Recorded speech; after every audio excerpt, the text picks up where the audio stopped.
صلى الله عليه وسلم محمد وعلى آله وسلم. الحمد لله رب العالمين. بسم الله الرحمن الرحيم.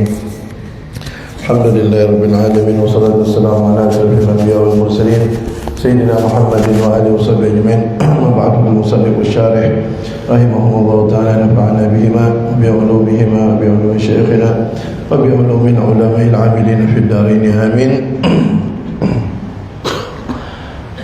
وروى ابن ماجه أنه صلى الله عليه وسلم قال: من كانت نيته الآخرة جمع الله شمله وجعل غناه في قلبه وأتته الدنيا راغمة، ومن كانت نيته الدنيا فرق الله عليه أمره وجعل فقره بين عينيه ولم يأته من الدنيا إلا ما كتب له.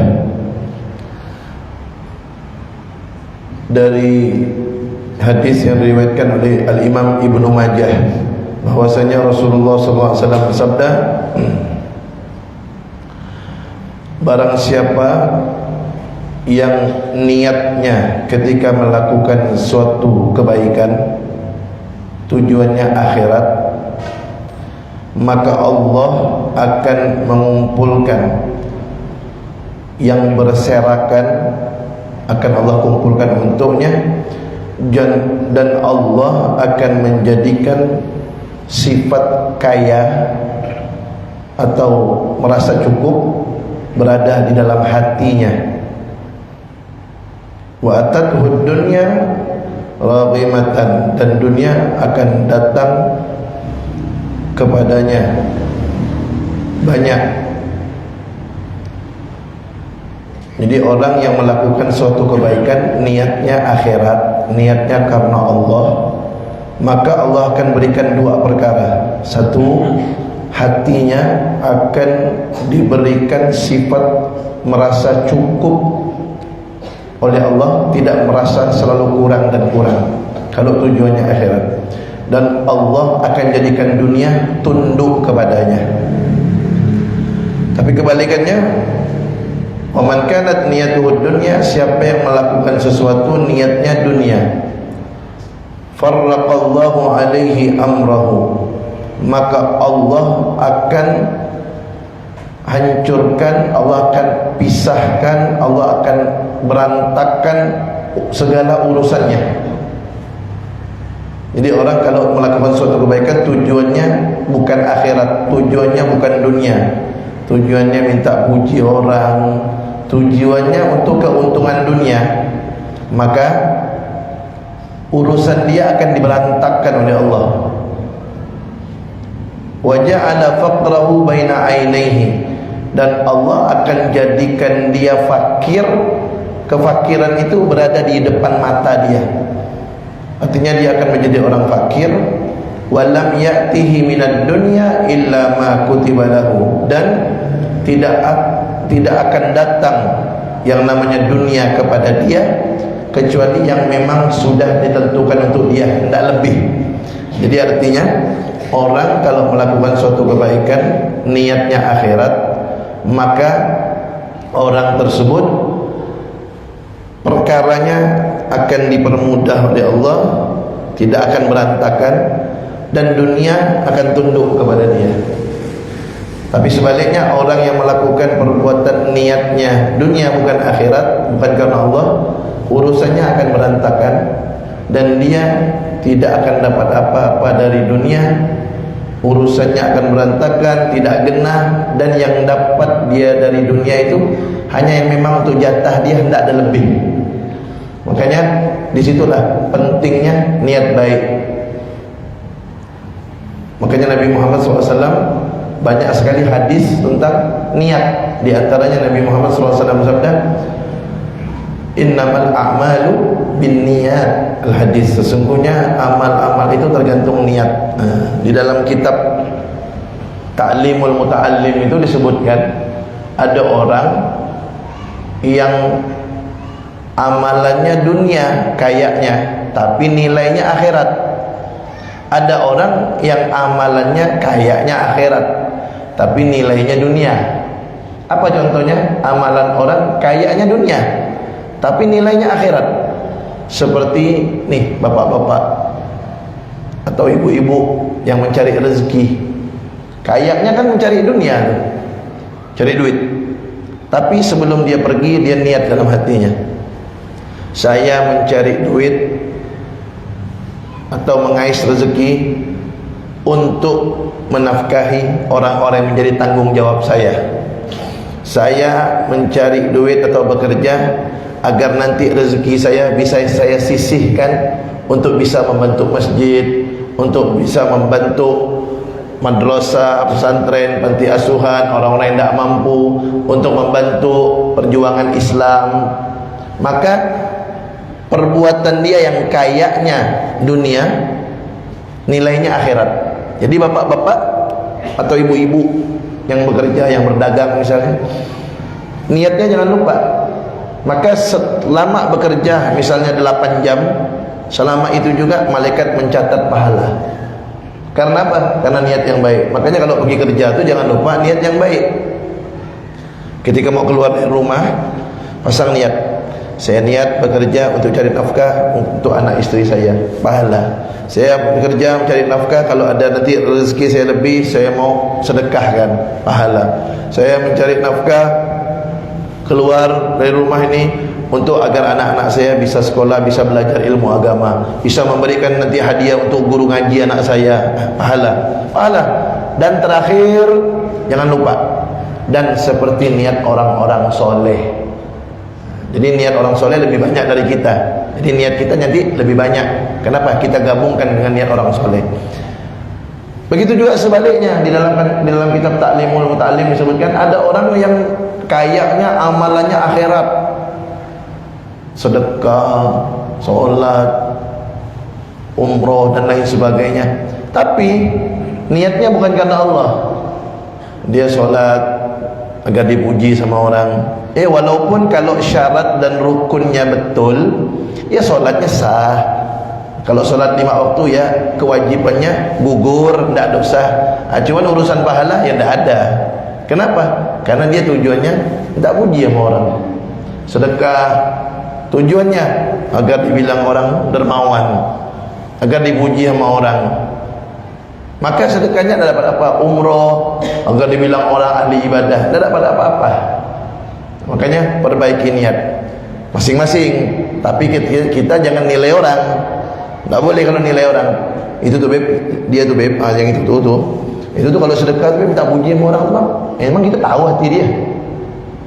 Buktinya beb tuh dia sedekah foto-foto.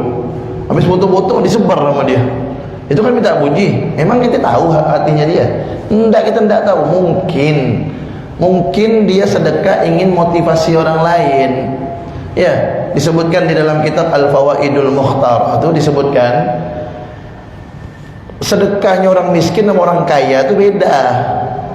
Orang kaya kalau dia menjadi tokoh di kampungnya, menjadi orang yang dipandang, justru orang kaya yang seperti itu kalau sedekah dianjurkan terang-terangan.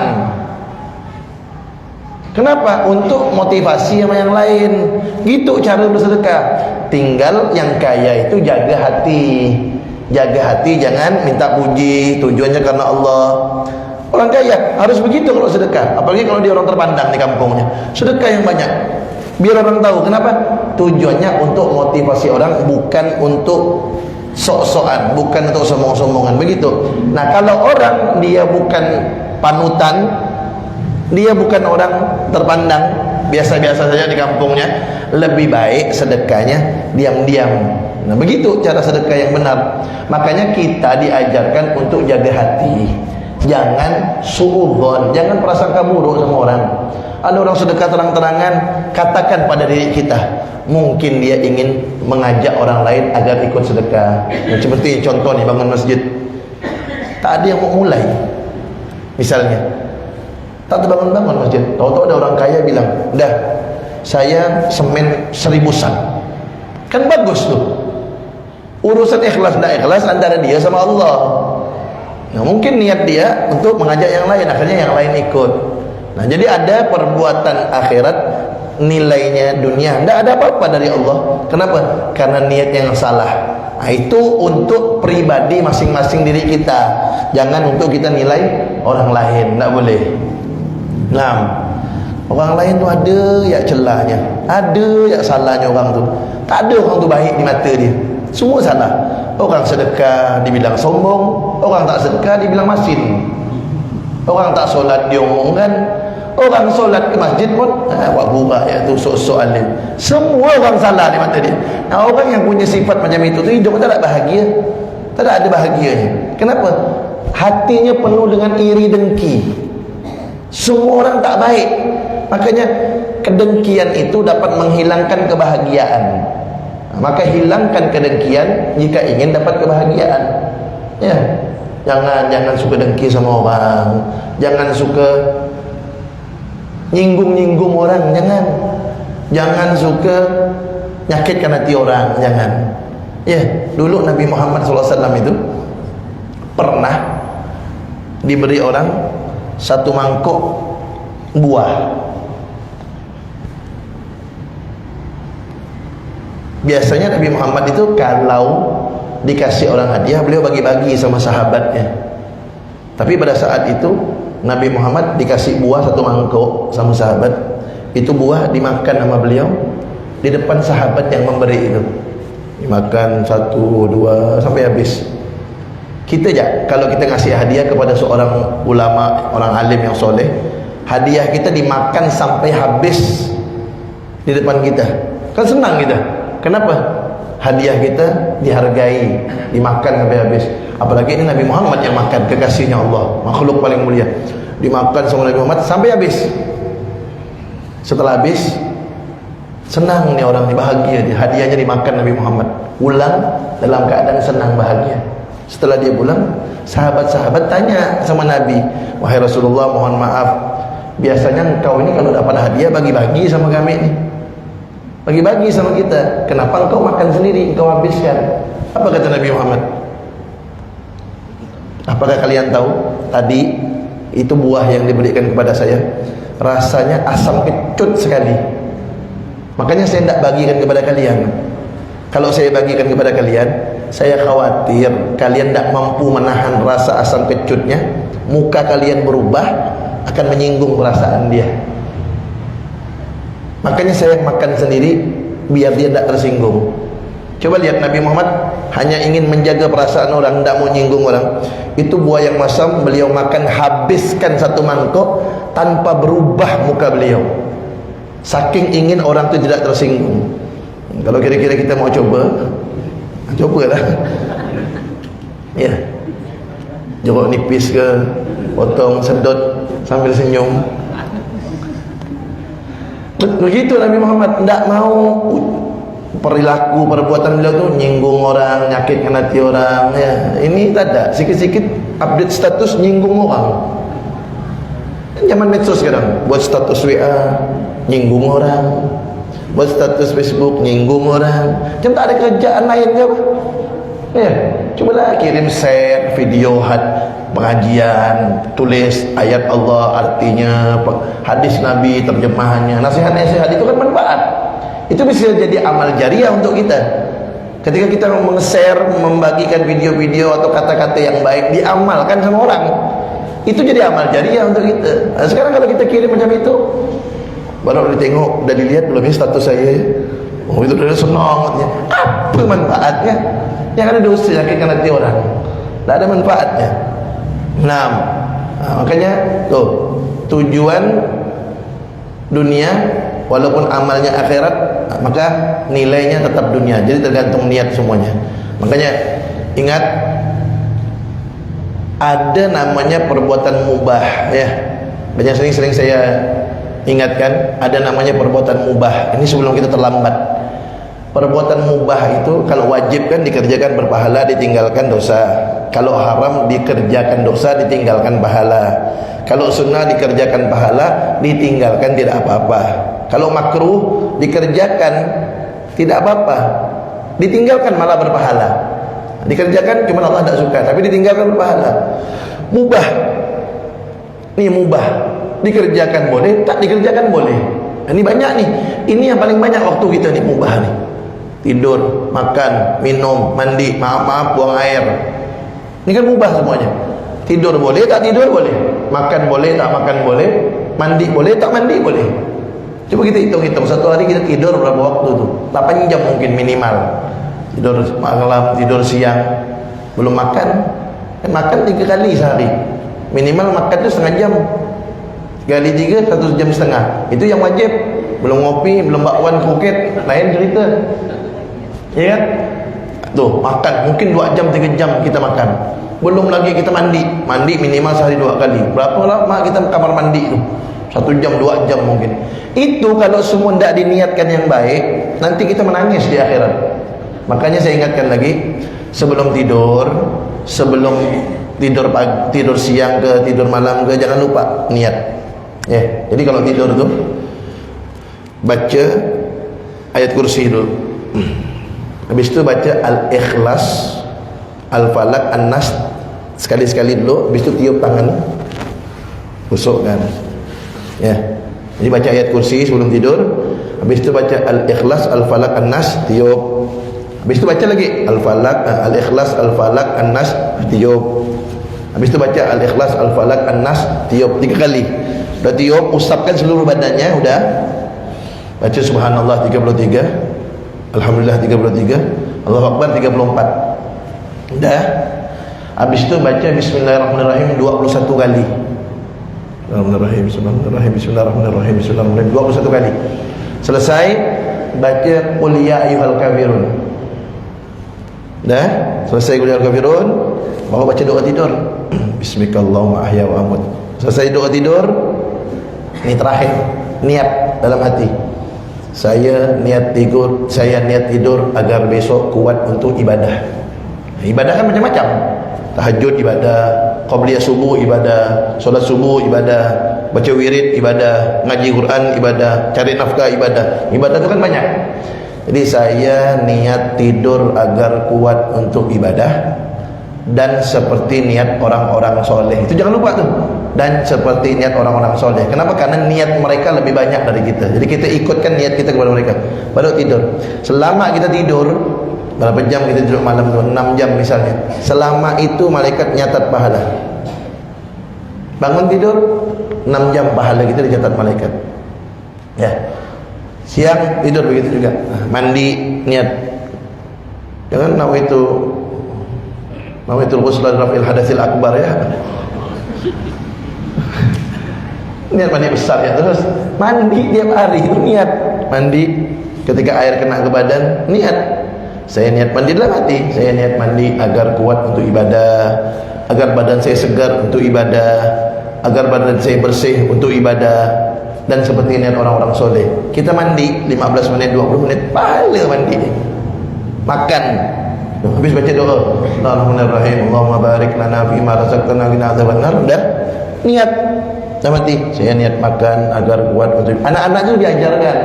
Anak-anak itu, kalau mengajarkan anak-anak, kita baca lah. Ya, sama-sama baca. Ya. Bismillahirrahmanirrahim. Allahumma barik lana fima razaqtana qina adzabannar. Saya niat makan, ajarkan anaknya. Saya niat makan agar kuat untuk ibadah dan seperti niat orang-orang soleh. Makannya dapat pahala. Makannya dapat pahala. Apalagi makan sambil nyuapkan istri apa? Waduh. Double pahalanya. Iya. Jangan pengantin baru nyuapkan istri, pengantin lama tidak. Pengantin lama tetap suapkan istri. Apa pula baik suapkan istri? Ketika kita nyuapkan istri, berarti kan kita kan memuliakan istri. Suami yang memuliakan istri, dia mulia di sisi Allah. Ma akraman nisa illa karim wala ahanahunna illa laim. Kata Nabi Muhammad, tidak ada laki-laki yang memuliakan istri kecuali laki-laki itu mulia di sisi Allah. Dan tidak ada laki-laki yang menghina istri kecuali laki-laki itu tercela di sisi Allah. Ketika kita memuliakan istri, romantis dengan istri, bergurau dengan istri, mulia suami. Menghina istri, tercela di sisi Allah SWT. Banyak pahala. Makan, minum, jangan lupa niat. Bismillahirrahmanirrahim. Minum, saya niat minum agar sehat, kuat untuk ibadah. Dan seperti niat orang soleh. Maaf. Ketika buang air, maaf. Sebelum buang air, niat. Saya niat buang air agar saya ibadahnya tenang dan seperti niat orang-orang soleh. Buang airnya dapat pahala. Kalau kita totalkan semua tu, makanya orang soleh itu, para wali-wali Allah itu, setiap waktunya yang berlalu nilainya pahala, nilainya kebaikan. Karena apa? Karena niat yang baik tadi itu. Jadi itulah tadi kata Nabi itu kan, Jadi kalau niatnya baik, semuanya akan dirapikan oleh Allah, akan dibenarkan oleh Allah, dunia tunduk. Tapi kalau niatnya bukan karena Allah, niatnya urusan dunia, akan terbalik semuanya.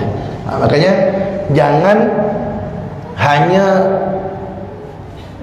fokus memikirkan ibadah itu hanya solat, ibadah itu hanya puasa. Bukan hanya itu ibadah, kerja itu ibadah, mandi, makan, tidur, semuanya bisa jadi ibadah. Yang penting dengan niat yang baik. Nah, makanya salah satu kelebihan umat Nabi Muhammad, jadi ada suatu kitab namanya Khasaisul Ummatil Muhammadiyah, kekhususan umat Nabi Muhammad, yang dikarang oleh Sayyid Muhammad Al-Maliki. Di situ disebutkan di antara kekhususan umat Nabi Muhammad adalah ketika dia niat saja melakukan perbuatan baik, niat dapat pahala, dicatat malaikat. Itu umat-umat terdahulu tidak dapat, khusus untuk umat Nabi Muhammad. Makanya jangan khawatir ketika kita melihat ada orang bangun masjid pakai duit dia sendiri, kita belum mampu, niatnya ya Allah, saya kalau punya duit, saya mau bangun masjid seperti dia, dapat pahala seperti itu. Tapi jangan udah cair kata nak dibangun, pohon berarti niat ya dulu, ya Allah saya punya duit, saya mau bangun. Pokoknya kalau kita nengok ada orang berbuat baik dengan hartanya, Allah itu maha pemurah, khusus untuk umat Nabi Muhammad. Niatkan ya, nengok orang nyumbang acara hari besar Islam, dia nyumbang banyak, kita tengok, ya Allah saya punya duit, saya mau nyumbang macam itu, dapat. Itulah salah satu kekhususan yang diberikan oleh Allah untuk umat Nabi Muhammad sallallahu alaihi wasallam. Kemudian ruwiya anin Nabi sallallahu alaihi wasallam annahu qala, diriwayatkan dari Nabi Muhammad sallallahu alaihi wasallam, beliau bersabda, man asbaha wa huwa yashku dhiqal ma'ash fa ka'annama yashku rabbahu. Barang siapa yang di pagi hari dia mengadu sempit hidupnya atau sempit rezekinya atau susah hidupnya, kata Nabi, maka orang seperti itu adalah seakan-akan dia mengadukan Tuhannya. Seakan-akan dia bilang Allah tu pelit seakan-akan dia ngomong begitu. Makanya tidak pantas seorang hamba itu ngadu kepada orang lain tentang kesusahan hidupnya. Allah, susah hidup aku ni, pening kepala aku ni. Orang yang suka begitu tu, kata Nabi, orang yang mengadukan kesusahan hidupnya, maka dia sedang mengadukan Tuhannya. Tu wasyikayah la taliqu illa ilallah fa innaha min jumlatid du'a. Dan mengadu itu, kata beliau, tidak pantas kecuali hanya kepada Allah kalau mau mengadu. Karena mengadu itu termasuk doa. Jadi mengadu itu adalah doa. Berarti kalau mau mengadu sama dengan kita berdoa. Kepada siapa? Kepada Allah. Masa mau berdoa sama manusia gitu. Kemudian tuh, wa amma syikaya ilan nas, adapun mengadu kepada manusia, fahiya min alamati adamir ridha bi qismatillahi ta'ala. Adapun orang yang mengadu kepada manusia, maka itu tanda dia tidak terima dengan pembagian dari Allah Subhanahu wa taala. Kemudian rawa kama ruya an Abdullah bin Mas'ud qala Rasulullah sallallahu alaihi wasallam, Abdullah bin Mas'ud sahabat Nabi meriwayatkan Rasulullah sallallahu alaihi wasallam sabda, ala uallimukumul kalimat allati takallama biha Musa alaihi salam hina jawazal bahra ma'a bani Israil. Kata Nabi, apakah kalian mau saya ajarkan ada beberapa kalimat bacaan yang bacaan itu dibaca oleh Nabi Musa alaihi salam ketika selamat melewati lautan bersama Bani Israel dari kejaran Fir'aun. Kan Nabi Musa kan ketika dikejar Fir'aun kan mentok ke lautan, Allah suruh pukulkan tongkatnya, terbelah tuh lautannya. Nabi Musa lewat di dasar laut, di tanah, air itu terbelah, Nabi Musa lewat di bawah. Setelah Nabi Musa sampai, Fir'aun yang tengah itu tenggelam. Nah, apa yang dibaca Nabi Musa setelah bisa melewati lautan itu? Maka sahabat pun menjawab, faqulna bala ya Rasulullah, iya Rasulullah. Jadi sahabat ingin tahu apa itu perkataannya. Qala, Nabi Muhammad bersabda, qulu, kalian bacalah, Allahumma lakal hamdu, ya Allah segala puji hanya untuk Engkau, wa ilaikal mushtaka, dan hanya kepadamu tempat mengadu, wa antal musta'an, dan Engkau adalah tempat untuk dimintai pertolongan, wala haula wala quwata illa billahil aliyil azim, dan tidak ada daya upaya dan kekuatan kecuali dari Allah yang maha tinggi yang maha agung. Itu bacanya, Allahumma lakal hamdu wa ilaikal mushtaka wa antal musta'an. Allahumma lakal hamdu wa ilaikal mushtaka wa antal musta'an, wala haula wala quwata illa billahil aliyil azim. 3, Allahumma lakal hamdu wa ilaikal mushtaka wa antal musta'an, wala haula wala quwata illa billahil aliyil azim. Saya ulangi terjemahnya.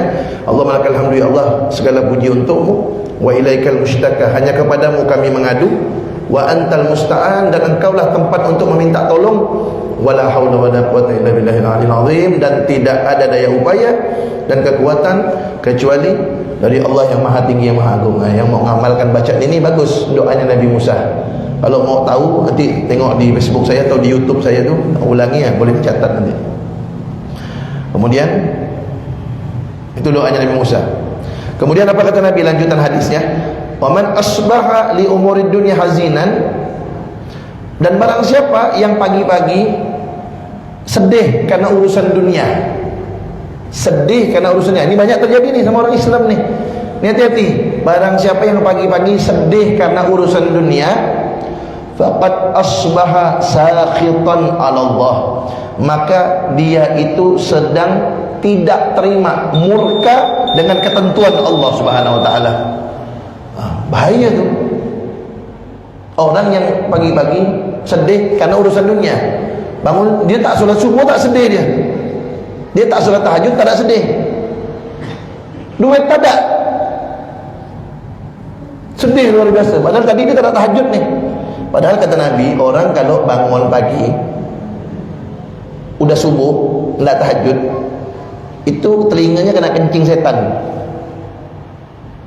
Jadi yang bangun subuh tak bangun tahajud, maaf nih kata Nabi, bukan kata saya, itu telinganya kena kencing setan. Itu yang tak bangun tahajud, cuma bangun subuh kena kencing setan. Macam mana yang tak sudah subuh? Ya kan? Terjemahkan sendiri. Jadi berarti seharusnya gimana? Seharusnya itu kalau mau sedih urusan akhirat, kalau mau sedih urusan akhirat, ya Allah tadi tak bangun tahajud, ya Allah tadi sebelum subuh tak ada ngaji. Makanya awalilah hari kita tu dengan baca Al-Quran. Habis tahajud, habis kita ngadu sama Allah, curhat dah, sebelum masuk subuh tu ambil Quran, ngaji. Jadi hari kita dimulai dengan baca ayat-ayat Allah, firman-firman Allah. Berkah hidup, tenang hati, tentram, tak ada sikit-sikit galau. Ni kadang-kadang tiap hari galau, duduk di pojok rumah, nyambut pambut gitu. Malah ya pening hidup lah. Tak ada. Kadang-kadang ada orang gitu tu, tiap hari pening hidup dia. Asal tengok muka dia, kita pun ikut pening. Kita ikut sumpah tengok muka dia. Akhir kita malas nak dekat dia. Tak ada cerita lain, malah pening terus. Kita nak dekat, pening malah aku ni. Ada ya bisnes lah tak lancar, inilah. Duduk sama orang macam itu tu membuat kita tak bersyukur kepada nikmat Allah. Malah kurang terus. Padahal Allah buat apa ngasih dia? Dia bisa bergerak, sehat walafiat, ya bisa makan enak, tidur enak, bisa bersendagu tau. Itu dah kalah-kalah duit, tapi selalu merasa kurang. Hati-hati, itu kata Nabi. Saya ulangi, orang kata Nabi Muhammad yang kalau dia pagi-pagi bangun tidur sedih kat urusan dunia, maka hakikatnya orang itu dia sedang tidak terima, sedang murka dengan ketentuan dari Allah Subhanahu wa taala. Nauzubillah min dzalik. Nah, terakhir apa kata Nabi? Wa man tawadha'a li ghaniyyin li ghinahu faqad dhahaba thulutsa dinih. Barang siapa yang merendahkan dirinya kepada orang kaya karena kekayaannya, maka hilanglah 2/3 agamanya. Itu kata Nabi. Siapa yang tunduk, tawadhu, rendah diri kepada orang kaya sebab kekayaan dia, maka hilang 2/3 agamanya. 2/3 itu berapa? Kalau 100% berarti 70% lebih hilang agamanya.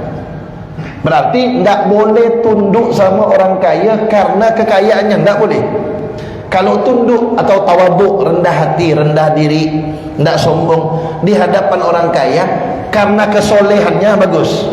Ada orang kaya nih, dia soleh, ahli ibadah, kita tawaduk, kita rendah diri depan dia karena kesolehannya, itu bagus. Karena ketaatan dia kepada Allah, ini orang soleh, Masya Allah, rajin ke masjid, orangnya baik. Jadi kita tawaduk, rendah diri kepada dia karena kesolehan, itu bagus. Tapi kalau tawaduk, rendah diri depan orang kaya karena kekayaannya, maka orang yang merendahkan dirinya depan orang kaya ya karena kekayaannya, itu hilang 2/3 agamanya. Berarti agama Islam dia tinggal sekitar 20% lebih, ya, hilang. 70% hilang, ya, sekitar 30% lah sisanya. Na'udzubillah, dari sampai setengah. Nah, makanya hati-hati kalau ketemu orang kaya, ketemu pejabat, jangan rendahkan diri. Kecuali kalau dia orang soleh, rendahkan diri karena kesolehan. Kalau rendahkan diri karena kekayaannya, jabatannya, jangan. Bisa hilang 2/3 agama. Na'udzubillah min dzalik. Wallahu a'lam bissawab. Kita dengarkan azan dulu. Insyaallah besok kita baca maulid.